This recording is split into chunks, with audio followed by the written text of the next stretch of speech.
నమస్తే అండి. రైతు సోదరులకు రైతు సోదరిమణులకు నా నమస్కారాలండి. నా పేరు లక్ష్మీనారాయణ. మెలీనా కంపెనీలో ఎంప్లాయీగా వర్క్ చేస్తున్నాను.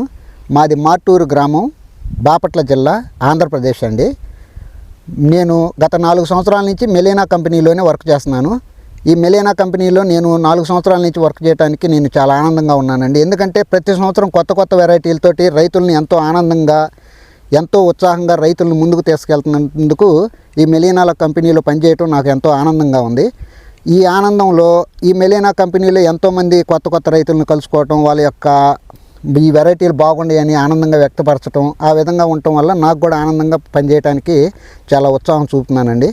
అలాగే నాకు పక్క మండలం అయినటువంటి బల్లికురం మండలం వేమవరం గ్రామంలో ఒక రైతు సోదరుడు మెలీనా కంపెనీ కాజల్ 156 అనే వెరైటీ వేసాడండి. ఆ వెరైటీపై రైతు యొక్క అభిప్రాయం తెలుసుకుందామని ఇక్కడికి వచ్చానండి. నమస్తే అండి. నమస్తే సార్. ఇప్పుడు ఈ వెరైటీ ఏం వెరైటీ అండి? ఇది కాజల్ 156 మెలీనా వాడు. ఓకే అండి. ఏ నెలలో సీడ్ తీసుకున్నారు మీరు? మే నెల ఆఖరికి తీసుకున్నాను. మే నెల ఆఖరిలో తీసుకున్నారు. నారు ఎప్పుడు పోసారు? జూన్లో పోసాను. జూన్లో పోసారు. జూన్లో పోసి ఎప్పుడు నాటారు? ఆగస్టు 15వ తారీఖు నాటాను. ఓకే అండి. అంటే నా అంచనా ప్రకారం జూన్ కాదండి, మీరు జూలై మొదటి వారంలో పోసి ఉండొచ్చు. జూలై తేడా పడ్డారు. ఎందుకంటే జూన్లో పోస్తే అది ఒక నెల, ఆగస్టు అంటే దాదాపు 2 నెలలు నారాగదండి. ఒక రైతు సోదరుడు, ప్రతి రైతు సోదరులు గమనించాలండి. ఇక్కడ రైతు ఒక ఆలోచన, ఒక చిన్న విషయం గురించి చెప్తున్నాను. జూలై మొదటి వారంలో కనుక నారు పోసినట్లయితే ఆగస్టు 15వ తారీఖు అంటే 45 రోజులే నారు పెంపకానికి అవకాశాలు ఎక్కువ ఉంటాయండి. జూలైలోనే మొదటి వారంలోనే పోసాడు. ఓకే అండి, థ్యాంక్ యూ అండి. జూలై మొదటి వారంలో పోసి ఆగస్టు 15వ తారీఖు 17వ తారీఖు మీద నాటుకున్నారు. చాలా మంచి ఆలోచన. నారు యొక్క ముందు ఇత్తనం యొక్క మొలక శాతం మీకు ఎలా అనిపించింది? మొలక శాతం 95% పర్వాలేదు. నేను చేలోనే బెడ్ మళ్ళీలోనే పోసాను. చూశారండి. రైతు ఇప్పుడు నర్సరీలో కొంత అవగాహన అండి. ఇంత పూర్వం రోజుల్లో కూడా చాలామంది రైతులు మామూలుగా నేల మీదే తన సేలలోనే నేల మీద పోయించుకొని సాగు చేసుకొని బెడ్ల మీద తన సేలో నాటుకోవడానికి ఎక్కువ ఇంపార్టెన్స్ ఇచ్చేవాళ్ళు. అలాంటి విధానాన్ని మన శ్రీహరి గారు కూడా అవలంబించినందుకు నా ధన్యవాదాలండి. చాలా మంచి ఆలోచన చేశారు. అలాంటి విషయాల్లో కూడా దాదాపు 90-95% వచ్చిందని అన్నారు. చాలా మంచి ఆలోచన. ఓకే అండి. మొలక శాతం అయిపోయిన తర్వాత ఈ సాలుకి మధ్య ఎంత గ్యాప్ పెట్టారు? 36 వచ్చి పెట్టాను. 36 అంగుళాలు. 36 అంగుళాలండి. ఒక సాలుకి 36 అంగుళాలు అంటే 3 అడుగుల దూరం పెట్టారు. ఈ మొక్కకి మధ్య గ్యాప్ ఎంత పెట్టారు? 18 అంగుళాలు. 18 అంగుళాలు గ్యాప్ పెట్టారు.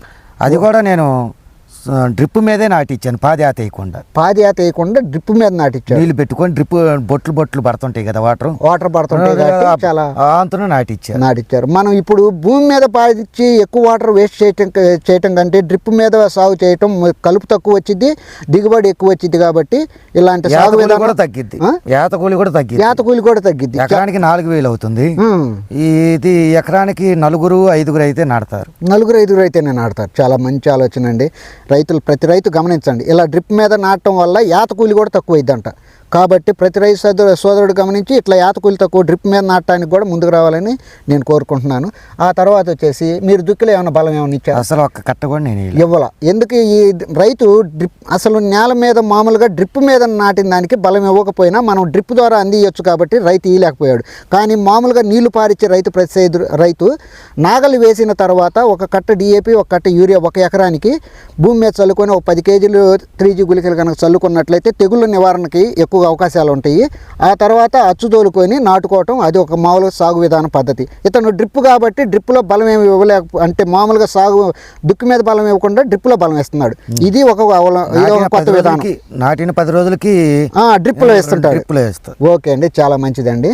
ఆ తర్వాత వచ్చేసరికి ఇప్పటికి ఏమన్నా కోతలు కోసారా? ఒక కోత కోసాను. ఒక 2 క్వింటాల్ కాయలు కోసారు ఆల్రెడీ. ఆ 2 క్వింటాల్ కాయలకి ఓకే అండి. ఇప్పుడు సుమారు మీ అంచనా ఇప్పటికి ఉన్నది, ఇప్పుడు లేతోట కాబట్టి ఇది ఎన్ని క్వింటాలు పడి ఉంది ఇప్పటికి? ఉండ కాపు వాటికి ఇప్పుడు 10 క్వింటాల్ కాపు ఉంది. ఓకే, 10 క్వింటాలు 2 క్వింటాలు కోసారు. 12 క్వింటాలు. మొత్తం మీద ఈ లేతోటలో ఎన్ని కోతలు కొయ్యొచ్చు మీ అంచనా? కోతలు అంటే 4 కోతలు వస్తాయో నా అంచనా. 4 కోతలు కోసుకోవచ్చు అండి. దాదాపు 4 కోతలు అంటే ఒక 25-30 క్వింటాల దాకా ఆలోచన ఉందండి. ఓకే అండి. కింటా సుమారు ఇప్పుడు ఉన్న రేట్ల ప్రకారం అంటే ఇది తేజాల్లో తేజ వెరైటీ కానీ పొట్టలాగా వచ్చింది, కొంచెం నూలార పొట్టలాగా వచ్చింది. కాబట్టి ఇది వెరైటీని మనం తేజాల మీద ఒక 1000 రూపాయలు తక్కువ పోయినప్పటికీ 1000 రూపాయలు తక్కువ పోయినా కానీ కోతగూలికి తేజాకి వీటికి 2 తగ్గుతారు. తేజ వెరైటీ మీద కోత కూలి తక్కువ పడుతుంది. ఇప్పుడు తేజ మీద 100 వారు లా ఉండవారా కోత కూలి తక్కువ పడుతుంది కాబట్టి తేజ వెరైటీ మీద ఇద్దరు తగ్గుతున్నారు. చాలా బాగుంది. ఉందాజుగా నీ అంచనా ప్రకారం 25-30 క్వింటాలు అయిద్దండి. ఇప్పుడున్న రేట్ల ప్రకారం ఒక 20,000 ప్రకారం ఒక 5-6 లక్షలు వచ్చిందండి. మొత్తం తోట అయిపోయేసరికి మీ పెట్టుబడి అంతా అవ్వచ్చు. కోత కూలితో ఏదైనా కానీ 2.5 అయింది. ఒక 2.5 లక్ష ఖర్చు అయినప్పటికీ ఒక 2.5 లక్షలు మిగిలిద్దండి. ప్రతి రైతు సోదరుడు ఒక ఎకరానికి ఒక మినిమం 25-30 క్వింటాలు కనుక కొయ్యగలిగినట్లయితే 20,000 లెక్కనైనా ఒక 5 లక్షలు వచ్చింది. 2.5 లక్ష ఖర్చు పోయినా 2.5 లక్షలు మిగిలిద్దని రైతు ఆనందంగా చెప్తున్నాడు.